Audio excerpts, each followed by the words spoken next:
কেমন আছেন সবাই? আশা করছি আল্লাহর অশেষ রহমতে সবাই ভালো আছেন। আলহামদুলিল্লাহ আমরাও ভালো আছি। এই তো আজকে নতুন আরেকটি ভিডিও নিয়ে হাজির হয়েছি বেশ কিছুদিন পরে। আসলে ভিডিও তেমন করা হচ্ছে না, যেহেতু বেড়াতে এসেছি, প্রায় 1 বছর পরে এসেছি, তো সবার সঙ্গে দেখা হচ্ছে সেইভাবে, আর সবার সঙ্গে আড্ডা দিতে গিয়ে আর ভিডিওর দিকে মনোযোগই নেই। তো তারপরে ফাঁকে ফাঁকে কিছু ছোটোখাটো ভিডিও করেছি আর সেগুলো আপনাদের সঙ্গে শেয়ার করছি। আশা করছি আপনাদের কাছে ভালো লাগবে। এখন প্রায় সকাল 10টা বাজে আর সবার খাওয়া দাওয়া শেষ। কাপড় ছিল ভিজা, গতকালকে বৃষ্টি হয়েছিল, তো এগুলো আর কি ছাদে নেড়ে দিচ্ছি।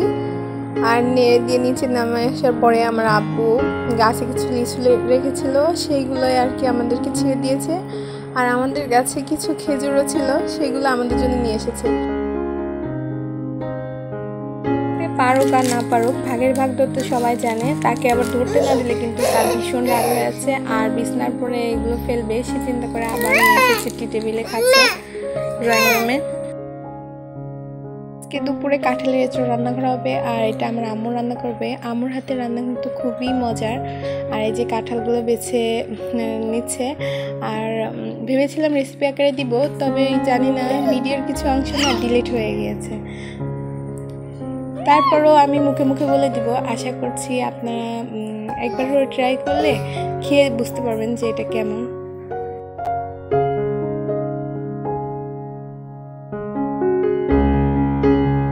যে কাঁঠালগুলো বেছে বেছে পানিতে রাখছি, আর এখানে কিন্তু আমি আর আমার ভাইয়ের বউ দুজনে মিলে আর কি আম্মু কেটে দিচ্ছিল আর কাঁঠালগুলো বাছছিলাম।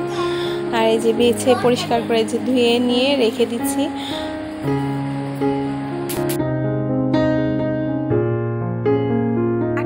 করার জন্য লাগবে নারকেল, আর এটা আমাদের গাছেরই নারকেল, একেবারে শুকনো ঝুনা নারকেল, গাছ থেকে পেড়ে তারপরে রান্নার জন্য নিয়ে আসা হয়েছে। আর কাঁঠাল অনেকে সিদ্ধ করে দেয়, তবে আমার আম্মু সিদ্ধ করে না, কষিয়ে রান্না করে। এখানে পেঁয়াজ কুচি করে দেওয়া হয়েছে তেলের ভিতরে, একটু বাদামি হয়েছে, তার ভিতরে রসুন বাটা, আদা বাটা, জিরা গুঁড়া, ধনিয়া গুঁড়া, শুকনা মরিচ বাটা, লবণ হলুদ দিয়ে ভালো করে কষিয়ে নেওয়া হচ্ছে। এখানে বায়োগ্যাসের চুলায় আরও তরকারি রান্না করা হবে, তাই সেগুলো আর কি তুলে দেওয়া হচ্ছে। আর এই যে মাশাআল্লাহ তরকারি দেখতে অনেক সুন্দর হয়েছে। এটা কিন্তু আমার ভাইয়ের বউ রান্না করেছে, আর এটা খেতেও কিন্তু অসম্ভব মজা ছিল। কাঁঠাল ভালোভাবে কষানো হয়ে গেলে এর ভিতরে নারকেলের দুধ দিয়ে দিয়েছে, আর নারকেলের দুধ এমন পরিমাণে দেওয়া হয়েছে যাতে কাঁঠালটা সিদ্ধ হবে, আবার গামাখামাখা একটু ঝোলও থাকবে। কাঁঠাল যখন এই পর্যায়ে চলে এসেছে, আর তখন আগে থেকে ভেজে রাখা ডিম সেগুলো পিস করে তারপরে দিয়ে দিচ্ছে। এখানে চিংড়ি মাছ, তারপরে টাকি মাছ, শুটকি এইগুলোও দেওয়া যায়, তো যে যেটা দিয়ে খায়। সে ডিম দিয়ে এভাবে ভুনা করলে বেশি খেতে পছন্দ করে, আর সেই জন্যই আম্মু এইভাবে রান্না করছে। রান্না শেষের পর্যায়ে আম্মু এতে গরম মশলা বেটে দিয়েছিল, আর রান্না শেষ, অলমোস্ট ডান। এখন এই যে রান্নার পরে এই যে পুরো লুকটা। এভাবে কিন্তু রুটি, পরোটা, সাদা ভাত সবটার সঙ্গেই খাওয়া যায়। আমরা ভাতের সঙ্গে খেয়েছি, আর যতটা ছিল পরে পরোটা করেছিল আম্মু, সেটা দিয়ে খাওয়া হয়েছে।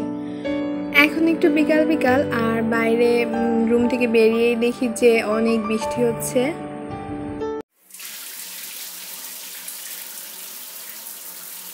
এরকম বৃষ্টি আমি বাসায় মূলত বেলকনিতে বসে দেখার সুযোগ হয় না, তো এইখানে এসে কিন্তু বসে বসে দেখছি। এর মধ্যে দেখি যে গাছ থেকে একটা আম পড়ে গিয়েছে, আর আমার বাচ্চারা তো আম খোঁটার জন্য খুবই ব্যস্ত হয়ে পড়েছে।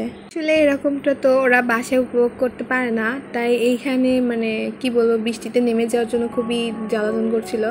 আর আমি বারবার বাধা দিচ্ছিলাম, আমাকে বলছিল যে কেউ এসে খুঁটে নিয়ে যাবে। আমি বলছিলাম কেউ নিতে পারবে না, আমরা এখানে বসে দেখব। তো আজকের ভিডিওটা এই পর্যন্ত, বৃষ্টি দেখতে দেখতে শেষ করছি। ভালো থাকবেন, আল্লাহ হাফেজ, আসসালামু আলাইকুম।